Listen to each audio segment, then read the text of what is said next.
Mesdames et messieurs, ici Chach sur la chaîne secondaire Serial Chach le Phénix pour vous parler des spoils juste incroyables du chapitre 1080 de One Piece avec les informations supplémentaires étant donné que nous sommes mardi, nous ne sommes pas juste lundi, donc nous sommes proches d'un résumé complet. D'ailleurs le résumé complet ne devrait pas avoir beaucoup plus d'informations et ce chapitre va faire briller Garp, oui. Et déjà il y a quelques rectifications comparées au premier spoil par rapport à ce qu'a fait Garp qui est peut-être moins impressionnant mais qui reste tout de même un monstre et donc c'est parti, j'ai pas eu le temps de lire les spoils, donc en entier, ça va être ouf. Le compte One Piece Spoil sur Twitter, comme d'habitude, je like.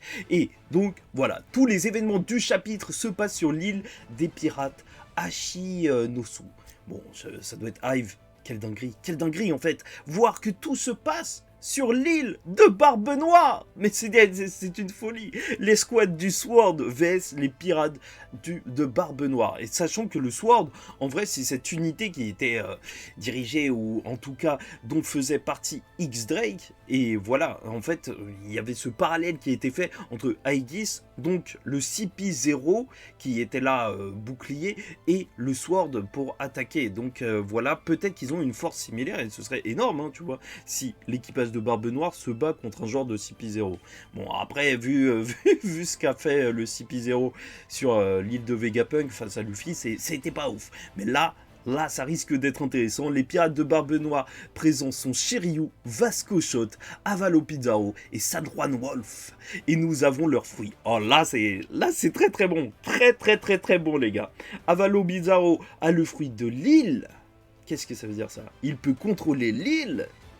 L'île, la ville? Non, mais contrôler une île, je sais pas jusqu'où ça va. Et est-ce qu'il peut contrôler juste cette île-là? En même temps, ce serait cheaté s'il pouvait contrôler tout ce qui se passe sur toutes les îles qui existent. Et je sais pas très exactement ce que ça veut dire. Il contrôle les animaux, il contrôle quoi? La terre, les plantes? On verra bien. Wolf possède le fruit de l'inflation. L'inflation, mais en fait c'est des fruits de fou. Ah, vous inquiétez pas, en plus il y a des précisions sur les fruits. Donc l'inflation, normalement c'est ce qui se passe en France, donc je vois pas. Inflation économique ou autre chose pour faire grossir des trucs. Et Vasco Shot, le fruit de la liqueur, ok. Donc peut-être qu'il rend les gens bourrés ou je sais pas quoi, parce que si lui il est bourré, comment il fait pour tirer? Ça devient très mystérieux en fait, ces spoils. L'escouade du Sword, Ibari, Prince Gross et Kujaku, la petite fille de Tsuru. Purée, ça fait plaisir parce que Tsuru, c'est la vieille là qui faisait le ménage avec son fruit lave-linge. Et c'était pas ouf, hein, c'était pas ouf. Et pourtant, elle avait l'air d'être un gros poisson de la marine. Donc, voir sa petite fille et tout avec les mêmes capacités, ça peut être cool. Et comme ça, Kobe, il représente un petit peu le garde de la nouvelle génération, sûrement. Donc, voilà, on aura une nouvelle génération de marines stylées. La prime sur la tête de Kobe est de 5 étoiles, d'une valeur de 500 millions pour sa célébrité. Ah ouais, non mais c'est trop drôle en fait, qu'il y ait des primes sur les marines, c'est une dinguerie en fait. Ça c'est à cause de Baggy, enfin, de Mihawk. Mihawk, celui qui fait vivre tous les débats de la commu One Piece. Il y a des gens qui se font de l'argent sur le dos de Mihawk, moi je le dis, je n'ai pas peur de le dire. Donc, Perona est également sur l'île, qu'est-ce qu'elle fait là? Des pirates pour libérer Moria qui est emprisonnée. Ah oui, c'est totalement logique. Dans un court flashback, Barbe Noire kidnappe Kobe pour négocier avec le gouvernement mondial afin de rendre l'île pirate officielle et sous son contrôle. Ah ouais, je savais pas que ça se faisait comme ça en fait. On pouvait faire des accords avec le gouvernement mondial et tout. Bah ça se trouve, est-ce que Kaido avait un accord comme ça? Je me souviens plus s'il avait passé un accord avec les marines. Mais de toute façon, il faisait tellement flipper les gens que les gens ils se ramenaient pas. Donc ça se trouve que l'île pirate, elle a quelqu'un d'autre, je sais pas du tout comment ça se passe. Tout ça pour passer devant chez le notaire, Barbe Noire, il en fait des trucs compliqués. Kuzan explique qu'il est impossible de négocier avec la faction du Sword. Ah ça c'est bon ça. C'est bon, enfin des marines qui sont consciencieux, oui, des gens qui aiment leur devoir, parce que pour l'instant, les marines, c'est un petit peu comme la police en France, si tu vois ce que je veux dire, ils sont prêts à faire n'importe quoi, même tabasser des vieux, ouais, malheureusement. Bon, bref, nous voyons les pouvoirs du Sword, Ibari est un sniper habile, et manie une arme de Vegapunk, ah c'est stylé. Prince Gross a le fruit de la boue, Ok, ok, le fruit de la boue. C'est cool, hein. Qu'est-ce que tu veux que je te dise? C'est un Logia, ça? C'est un Logia, peut-être. Kujaku a le fruit du fouet. Le fruit du fouet, ouais, c'est ouf, hein. À la fin, Garp rejoint les autres et détruit des bâtiments avec ses poings et son haki. Oh là là, ah, j'attends ces pages. Franchement, là on parle des spoils, hein.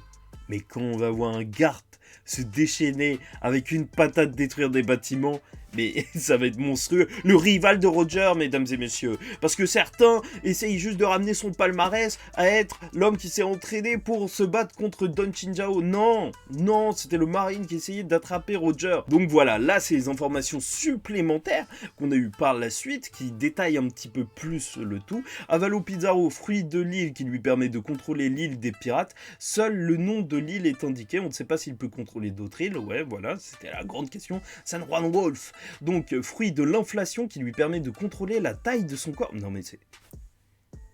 Ok, ok.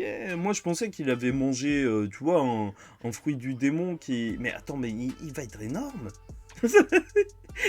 Mais il va être énorme. Vasco Shot, c'est le fruit du vin. Ah non, pas de la liqueur, attention. Ah, cet homme doit être riche. Escouade du Sword, Ibari tireur d'élite qui manie une arme créée par Vegapunk, ça on sait. Prince Grosse, fruit de l'argile. Ça fait toute la différence parce que dans les différents mythes et tout, tu vois, il y a des mythes qui racontent l'être humain créé en argile et compagnie. Donc, est-ce que il pourrait créer des bonhommes, une armée? Je pense que ça se fait, ou un golem, bien sûr, pour ceux qui connaissent. Et Kujaku, fruit du fouet. Pas d'autres informations, et c'est sur ça qu'on termine en tout cas toute ce petit spoil One Piece qui m'est bien. Ce spoil One Piece qui va faire redorer le blason de la marine. Ce spoil One Piece qui va montrer en fait une situation assez parallèle entre Luffy et Barbe Noire qui tous les deux en fait sont en train d'affronter le gouvernement mondial. Et en fait on n'a pas de nouvelles de l'eau. Kobe a été kidnappé mais il n'y a pas l'eau. C'est... Bon bah on verra bien ce qui se passe. En tout cas, moi je l'attends au tournant Garp. J'attends qu'il montre son haki et qu'il calme le game. Ouais, là, il y a trop de gens qui parlent un petit peu trop. Non, j'attends. Garp, Garp, Garp, Garp. Ah, je suis trop chaud. Ah non, non, enfin, je suis trop chaud pour voir Garp. C'est Garp qui est trop chaud. Attendez, moi je mets pas de problème avec les marines. Moi je... Hey, si Garp il me fait une dinguerie là, mais je suis chaud pour rejoindre la marine. Je tiens à vous le dire. Donc voilà, n'hésitez pas à me donner vos commentaires sur ce chapitre et ces informations supplémentaires, même si c'est des petits détails sur les fruits. C'est toujours assez intéressant et je te parle pas du fruit de la passion, mais je te parle bien entendu des fruits du démon. Et ce chapitre promet, hein. Apparemment, il y aurait aussi une pause la semaine prochaine pour le chapitre de One Piece. Un gros chapitre peut-être pour Oda, celui-ci, s'il a dû dessiner tout ça. C'est vrai que ça doit être assez gros, c'est quand même ouf, quand même, qu'on a un chapitre qui se concentre directement et seulement sur ça. Même pas Barbe Noire qui se bat. Là, l'arrivée de Garp quelque part. Je trouve ça génial en fait. De voir que One Piece, ça commence à aller dans tous les sens de cette manière. À moi, je suis fan. Je suis littéralement fan. Ah, bah, j'ai un chapeau aussi, vous l'avez vu ou pas? Donc voilà, vous me donnez vos commentaires, des petites blagues pour que je vous les vole, vous likez, dislikez, et vous vous abonnez si vous n'êtes pas encore abonné, tout simplement. Ici on fait les choses simplement, pas la peine de se prendre la tête. Bon, bref, pour moi ça va être un chapitre de fou. Allez, en attendant la suite, je vous dis ciao tout le monde et surtout paix sur vous.